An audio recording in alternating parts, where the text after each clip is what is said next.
Hello everyone, welcome back to my channel Heena kitchen and life. कैसे हैं आप सब? आई होप आप सब अच्छे होंगे। आज दिन है जुम्मे का और दोपहर के बज रहे हैं 3। तो मैं यहाँ पर ये मूलियाँ कट कर रही हूँ क्योंकि इन मूलियों का मुझे अचार डालना है और बच्चों ने आते ही फरमाइश कर दी थी कि उनको मैगी खानी है। तो एक तरफ मैं मैगी बना रही हूँ और दूसरी तरफ इन मूलियों को थोड़ी सी मैंने भाप देकर मैं इनका अचार बनाऊँगी। मैगी बनाकर मैंने बच्चों को दे दी है। बच्चे मैगी को एंजॉय करते हुए टीवी देख रहे हैं। उधर मैंने अचार डालकर धूप में रख दिया है। तो देखिए फ्रेंड्स, जैसे कि मैंने अपनी प्रीवियस वीडियो में आपको बताया था कि जुम्मे का दिन मेरा काफ़ी बिजी रहता है और जुम्मे के दिन मैं कोई भी सिलाई का काम अपना नहीं करती हूँ। लेकिन आज ना मेरे पास एक सूट बहुत ही जल्दी का आया हुआ है। उनको अर्जेंट में ये सूट चाहिए था। वैसे तो मैं जल्दी के कपड़े नहीं लेती हूँ, लेकिन वो मेरी रेगुलर कस्टमर हैं तो मैं उनको मना नहीं कर सकती थी। तो सारे ही कामों से मैं फ्री हो चुकी हूँ और अब शाम तक का मेरे पास टाइम है, तो मैंने सोचा क्यों ना मैं इस कुर्ती को स्टिच ही कर लेती हूँ। तो चलिए स्टिच करते हैं, उसी के साथ आपसे बात भी करते हैं। तो फ्रेंड्स, मेरे पास ना एक सिस्टर का कमेंट आया था कि दीदी आप सिलाई का क्या रेट लेती हैं? तो देखिए, अगर मैं आपको अपनी सिलाई के रेट बताऊं तो आपको उससे कोई फ़ायदा नहीं होगा, क्योंकि हर किसी के अलग अलग रेट होते हैं, ठीक है ना। ये बहुत बड़ी प्रॉब्लम है जब हम अपना बुटीक ओपन करते हैं या जब हम कोई काम शुरू करते हैं, तो ये दिक्कत होती ही है कि हम रेट किस हिसाब से लें।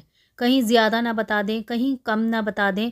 तो सबसे पहले मैं बताऊं कि अगर आपने बुटीक ओपन किया है या आपने घर से सिलाई का काम स्टार्ट किया है, तो आप अपनी सिलाई का क्या रेट लें। तो देखिए, सबके रेट अलग अलग होते हैं। गांव में सिलाई के रेट अलग होते हैं, बड़े शहर में सिलाई के रेट अलग होते हैं। अगर आप किसी छोटे शहर या किसी कस्बे में आप सिलाई के रेट पता करेंगे तो वहाँ सिलाई के रेट अलग होंगे। जिस एरिया में मैं रहती हूँ यहाँ पर सिलाई के रेट मीडियम है, ना तो बहुत ज़्यादा हैं और ना ही बहुत कम हैं। तो देखिए फ्रेंड्स, सबके एरिया के हिसाब से अपने रेट होते हैं। तो आप जिस भी एरिया में रह रहे हो तो वहाँ के आसपास के जो बुटीक हैं या जो वहाँ पर लेडीज़ बुटीक चला रही हैं, उनसे आप उनके रेट पता कीजिए पहले तो, कि वो सिलाई के कितने रेट ले रही हैं।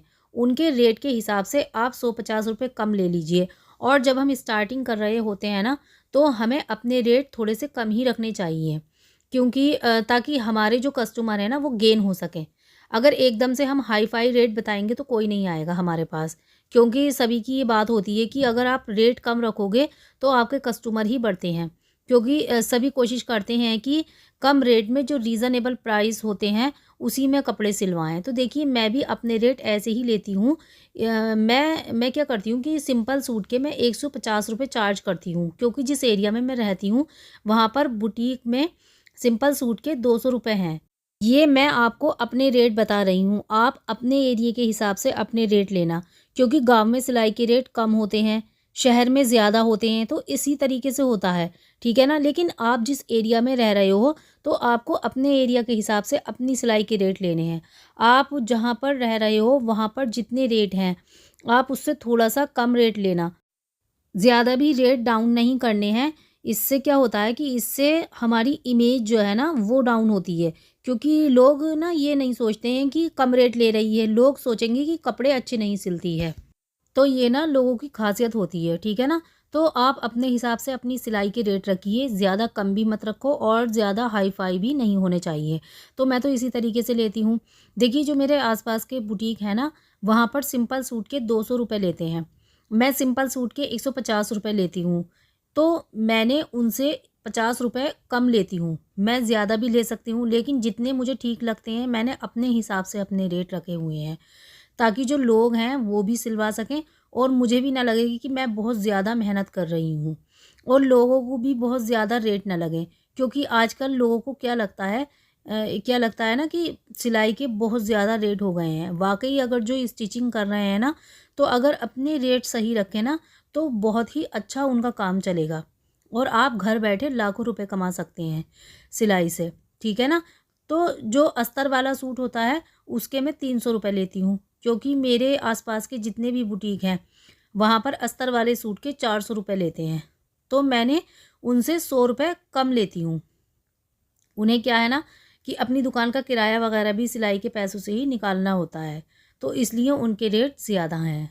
और देखिए डिज़ाइनर सूट के भी रेट अलग अलग हैं कि अगर किसी सूट में कम डिज़ाइनिंग होती है तो उसके रेट अलग हैं, और अगर किसी सूट में डिज़ाइनिंग ज़्यादा होती है तो उसके रेट अलग हैं। तो देखिए मैं तो मेरे रेट तो ज़्यादा नहीं है, मैंने रीज़नेबल प्राइस रखे हुए हैं जो कि कस्टमर को देने में भी कोई दिक्कत नहीं होती है। लेकिन बहुत सारे कस्टमर भी ऐसे होते हैं कि इतने कम रेट होने के बावजूद भी और कम करने की कोशिश ही करते हैं, क्योंकि वो उनकी आदत होती है, ठीक है ना? तो देखिए आपको अपने रेट जो रखने हैं ना वो इक्वल ही रखने हैं, सबको एक ही रेट बताने हैं। ऐसा नहीं है कि किसी को कम किसी को ज़्यादा बताएँगे, इससे जो है ना आपकी मार्केट भी ख़राब हो जाएगी। तो ऐसी गलती आपको कभी भी नहीं करनी है, क्योंकि जैसे ही कस्टमर आते हैं ना तो एक दूसरे से पता चल ही जाता है कि उसने मुझसे इतने पैसे लिए हैं, मुझसे उसने इतने लिए हैं, तो ऐसा बिल्कुल भी नहीं करना है। और देखिए यहाँ पर मैं आपको एक बात और बता दूँ कि आपको जो है ना किसी का कोई भी काम फ्री में नहीं करना है, छोटी सी भी चीज़ आपको फ्री में नहीं करनी है, क्योंकि ये चीज़ है ना मैंने बहुत की हैं। जो आसपास के लोग होते हैं, जो हमारे फ्रेंड्स हैं, हम उनसे झिझक में पैसे नहीं लेते हैं। तो ऐसा बिल्कुल भी नहीं करना है, क्योंकि लोग ये समझते हैं कि हम उनके लिए बिल्कुल फ्री ही बैठे हैं। देखिए हम सिलाई का सामान लेने जाते हैं, अगर हम एक धागे की रील भी हमें उनसे लेनी होती है ना, तो वो हमें उसके रेट बताकर हमसे पैसे लेते हैं। अगर आप स्टिचिंग का कोई छोटा-सा भी काम करते हैं, तो आपको अपने रेट बताकर कस्टमर से पैसे लेने हैं। और देखिए जो पैंट प्लाज़ो वाला सूट होता है ना उसके मैं 200 रुपए लेती हूँ, और अगर पैंट प्लाज़ो में डिज़ाइन बनवाता है कोई तो उसके मैं 50 रुपए एक्स्ट्रा लेती हूँ। अगर मुझे गरारा बनाना है तो उसके मैं 500 रुपए लेती हूँ। मतलब कि जितना काम उतने पैसे। तो मेरा रेट ज़्यादा नहीं है, क्योंकि जो मेरे आस-पास के बुटीक हैं उनसे ना मैं 100-50 रुपए कम ही लेती हूँ। जो उनके रेट है ना उससे मैं 100-50 रुपए कम ही लेती हूँ। और कपड़ों में कोई एक तरीके के कपड़े तो होते नहीं हैं, अलग-अलग तरीके के कपड़े सिलने के लिए आते हैं। जैसे कि कभी गरारा आ गया सिलने के लिए, कभी किसी का शरारा है, कभी साड़ी से कोई ड्रेस हमें कन्वर्ट करके देनी है, या फिर हमें पैंट प्लाज़ो का सूट सीना है, या फिर हमें सर्कुलर प्लाज़ो बनानी है, तो उसके ना मेरे अलग-अलग रेट होते हैं। कभी मुझे बुर्क़ा सिलना होता है, बुर्क़े भी मेरे पास सिलने के लिए आते हैं, तो उसका भी अलग रेट है। और बुर्क़ों में भी कोई एक तरीके के बुर्क़े नहीं सिलते हैं, काफ़ी तरीके के बुर्क़े सिलते हैं। तो कहने का मतलब ये है कि जिस तरह से मैं मेहनत करती हूँ, जिस तरीके का कपड़ा होता है, तो मैं उसी तरीके के मेरे रेट भी हैं। तो मैं ना आपको क्लियर ये नहीं बता सकती कि मैं कितने रेट लेती हूँ।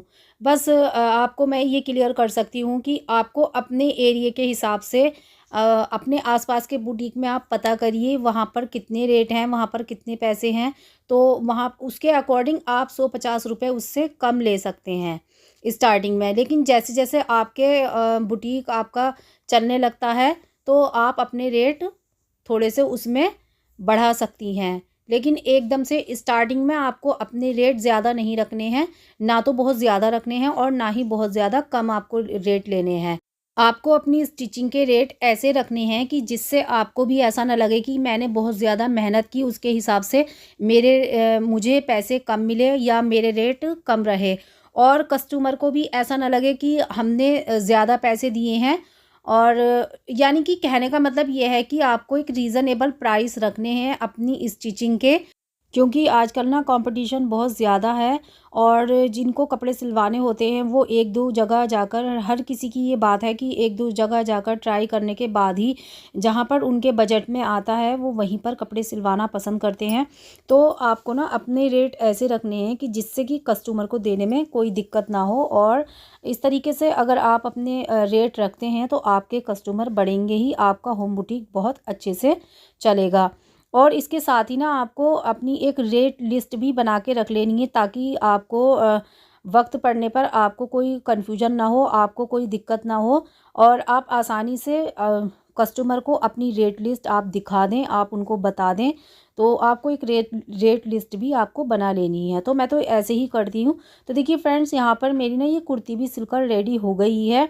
इसके बस यहाँ पर मुझे तुरपाई करनी है, वो मैं किसी और वक्त करूँगी, क्योंकि शाम का टाइम हो चुका है और अब मुझे अपना खाना भी बनाना है। तो मैं अब शाम के खाने की तैयारी करूँगी। एक प्लेन वेलवेट की कुर्ती भी मैंने यहाँ पर स्टिच की हुई है, तो वो भी मैं आपको दिखा देती हूँ। तो फ्रेंड्स, आई होप आज की वीडियो आपको समझ आए, आज की वीडियो आपके लिए हेल्पफुल साबित हो। अगर अभी भी आपके मन में कोई डाउट है तो आप मुझे कमेंट सेक्शन में कमेंट कर सकते हैं। और जो मेरी वीडियो आपको अगर पसंद आए तो एक लाइक ज़रूर से कर देना, और जो चैनल पर न्यू है वो मेरे चैनल को सब्सक्राइब कर लेना। तो मिलते हैं नेक्स्ट किसी और मोटिवेशन वीडियो के साथ, तब तक के लिए अल्लाह हाफ़िज़।